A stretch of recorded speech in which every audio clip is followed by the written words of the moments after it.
விநாயகர் சதுர்த்தி அன்னைக்கு நம்ம இது செஞ்சது தேலும் நகைப்பெட்டி அப்படின்னு சொல்லிட்டு சொல்லுவோம். ஆனால் விநாயகர் சதுர்த்திக்கு அது கண்டிப்பாக செய்யணும். அதை நான் அரிசி பானையில் வச்சுட்டேன். நம்ம சாமி கும்பிட்டுட்டு சாமி கும்பிடும்போதும் அது இலையில் வச்சு தான் கும்பிடணும்.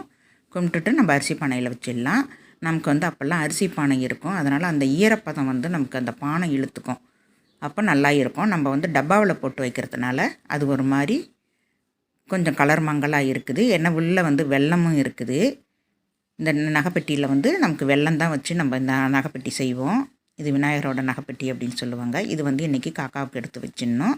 3 நாள் எடுத்து வச்சா நல்லா இருக்கும். நமக்கு 3ஆம் நாள் வெள்ளிக்கிழமைன்றதுனால நான் ஞாயிற்றுக்கிழமை அன்றைக்கி எடுத்து வச்சுருக்கேன். அது கொஞ்சம் மேலே ஒரு மாதிரி ஆயிடுச்சு. பானையாக இருந்ததுன்னா இந்த மாதிரி ஆகாது. நமக்கு மண்பானை அந்த ஈரப்பதத்தை இழுத்துக்கும். அது மண்பானையில் வச்சா தான் இது நல்லாவும் இருக்கும். இந்த வீடியோ உங்களுக்கு பிடிச்சிருக்குன்னு நினைக்கிறேன். பிடிச்சிருந்தால் லைக் பண்ணுங்கள். தேங்க்யூ. நீங்களும் இந்த மாதிரி பண்ணியிருக்கீங்களான்றது கமெண்ட்